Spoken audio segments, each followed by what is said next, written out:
तुम्हें क्या हुआ।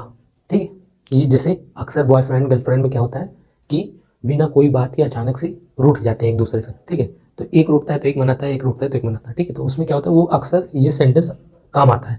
आप पूछना चाहते हो तुम्हें क्या हुआ, क्यों परेशान हो जाते हो हमेशा। ठीक है, तो तुम्हें क्या हुआ इसको हम कैसे कहेंगे, व्हाट्स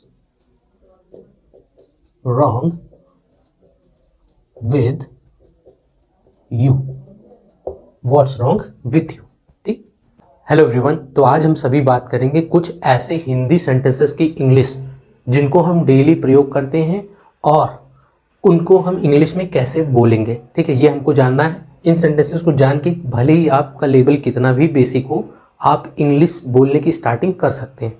ठीक है, ये बहुत ही बेसिक है जो दिन प्रतिदिन आप हम सब प्रयोग करते हैं। ठीक है, तो आइए हम एक एक सेंटेंस की बनाएंगे इंग्लिश और इनको आपको एक तरीके से रट जाना है और डेली लाइफ में प्रयोग करना चालू कर देना है। ठीक है, चलिए शुरू करते हैं। मुझे इससे कोई समस्या नहीं है।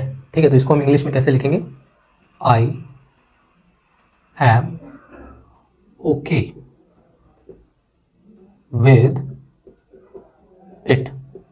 ठीक है, जैसे आपको किसी से कहना हो कि मुझे इससे कोई समस्या नहीं, तो आप कहोगे I am okay with it. ठीक है, तो क्या, जैसे कोई कहता ना कि मैं यहाँ से भाग जाऊंगा, तो आप कहते हो तो क्या हो जाएगा। ठीक है, तो क्या का सेंस हम कैसे देंगे, सो व्हाट।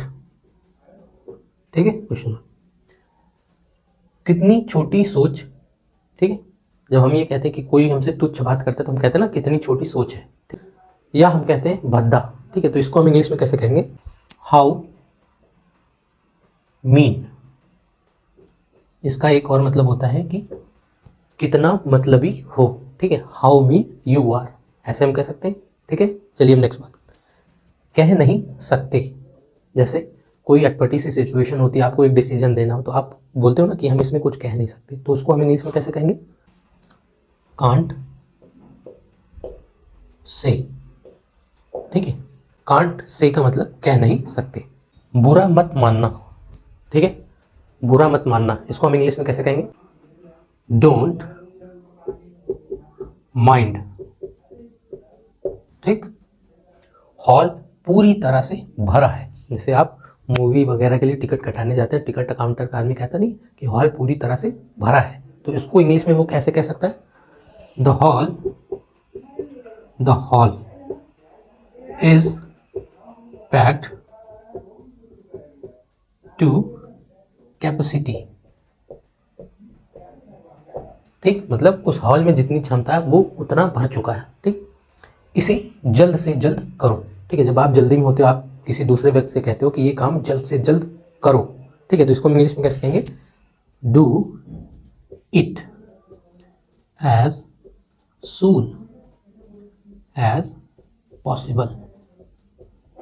ठीक है, एज सून एज पॉसिबल, इसको इंग्लिश में कहीं कहीं कहते हैं असैप। ठीक है, ऑफिस वगैरह में असैप यूज होता है, इसका मतलब होता है एज सून एज पॉसिबल। ठीक, चांस क्यों ले, मतलब रिस्क क्यों ले। ठीक है, तो इसको हम इंग्लिश में कैसे कहेंगे, वाई टेक अ चांस, मतलब क्या होता है, खतरा मोल क्यों ले। ठीक है, इसकी हिंदी, अपने कदमों का ध्यान रखें। ठीक है, तो इसको हम कैसे कहेंगे, माइंड योर स्टेप्स। ठीक, अपने कदमों का ध्यान रखें कि आप कहाँ जा रहे हैं, आपके कदम कैसे आप चल रहे हो। ठीक, सब तुम्हारा है, मतलब जैसे आप कहना चाहते हो कि सारी चीज़ें आपकी हैं, तो आप इंग्लिश में कैसे कहोगे, ऑल इज योर्स। ठीक, मेरे कार्य में हस्तक्षेप ना करें। ठीक, आप अपना कार्य करना चाहते हैं, कोई दूसरा तीसरा उसमें हस्तक्षेप ना करे, तो आप ये कहते हो, तो इसको इंग्लिश में आप कैसे कहोगे, don't medal in my affairs. Affairs मतलब क्या होता है, मामला, मेडल मतलब हस्तक्षेप। ठीक है, तो don't medal in my affairs. ठीक, मेरे काम में अपनी टांग मत अड़ाओ। ठीक, तो इसको हम इंग्लिश में कैसे कहेंगे, डू नॉट पोक योर नोज। ठीक है, ये एक तरीके से कहावत है, शब्द पे मत जाइएगा कि यहाँ नोज है यहाँ तो टंग, तो ऐसा नहीं, ठीक है। ये कहावत है, इसको हम इंग्लिश में कैसे कहते हैं, डू नॉट पोक your nose in my work या अफेयर्स, ठीक है। मेरे काम में या मामलों में टांग मत अड़ाओ। भाड़ या नर्क में जाओ, जैसे कहते हो ना, गुस्सा आ जाते हो आप किसी से, कहते हो समझाते समझाते भाड़ में जाओ, या आप कहते हो नर्क में जाओ, तो उसको हम कैसे कहते हैं इंग्लिश में, गो टू हेल, ठीक है। अपने काम से काम रखो, वहाँ फेमस सेंटेंस है, लगभग हर कोई जानता है, बहुत ही प्रचलित है, तो इसको इंग्लिश में हम कैसे कहेंगे, mind your own business, mind your own business, अपने काम से काम रखो। अपना धैर्य ना खोएं, ठीक है। जैसे हम कोई काम करते करते परेशान हो जाते हैं, उसमें सफलता नहीं मिलती, खासकर तैयारी करते हुए, ठीक है, या कोई भी काम हो, तो आप इसको इंग्लिश में कैसे कहोगे, डोंट लूज योर होप, ठीक है।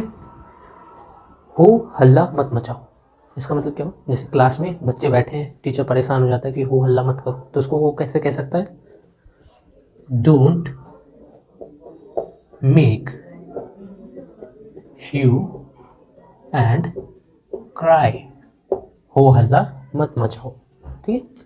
खुश हो जाओ, ठीक है, कोई निराश बैठा है, उसको आप कहना चाहते हो कि खुश हो जाओ, कम ऑन, ठीक है, तो आप कैसे कहोगे, चीयर अप, चीयर अप, ठीक है, खुश हो जाओ।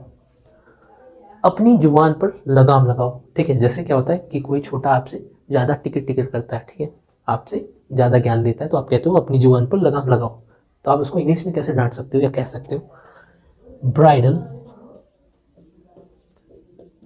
योर टंग, ठीक है, ब्राइडल योर टंग, ये एन है, एन। अपनी व्यक्तिगत समस्याओं से उभरो, जैसे हमारे बड़े कहते हैं कि अपनी व्यक्तिगत समस्याओं से उभरो, आप उससे ही नहीं उभर पा रहे हो, दूसरों की क्या मदद करोगे, तो वो उस चीज़ को इंग्लिश में कैसे कह सकते हैं, get over your personal problems, okay, get over your personal problems. कितना गंदा, ठीक है, कोई सीन आप देखते हो वो बहुत ही गंदगी होती है वहाँ, ठीक है, तो आप क्या कह सकते हो इंग्लिश में उसको, हाउ डिस्गस्टिंग, ठीक है, हाउ डिस्गस्टिंग, जब कोई चीज़ बहुत गंदी होती है, ठीक है। कितना अपमानजनक है, ठीक है, जैसे आपकी कहीं बहुत बेइज्जती हो जाती है, ठीक है, तो आपको मन में ये फील आता है कितना अपमानजनक है ये चीज़ें मेरे लिए, ठीक है, तो आप उसको इंग्लिश में कैसे कहोगे, how humiliating, humiliating, how humiliating, ठीक है। कितना बुरा हुआ, ठीक है, जैसे किसी के साथ कोई कांड हो जाता है तो आप मन ही मन दुखी होते हो उसके प्रति और कहते हो कितना बुरा हुआ, ठीक है, तो इसको आप इंग्लिश में कैसे कहोगे, व्हाट अ पिटी, ठीक है, एक्सक्लेमेशन मार्क, व्हाट अ पिटी। तो दोस्तों अगर ये वीडियो से आपको हेल्प हुई है और चाहते हैं कि ऐसी और वीडियोस आएँ तो हमारे चैनल को सब्सक्राइब करिएगा और कमेंट में मोर वीडियो लिख के कमेंट करिएगा। धन्यवाद।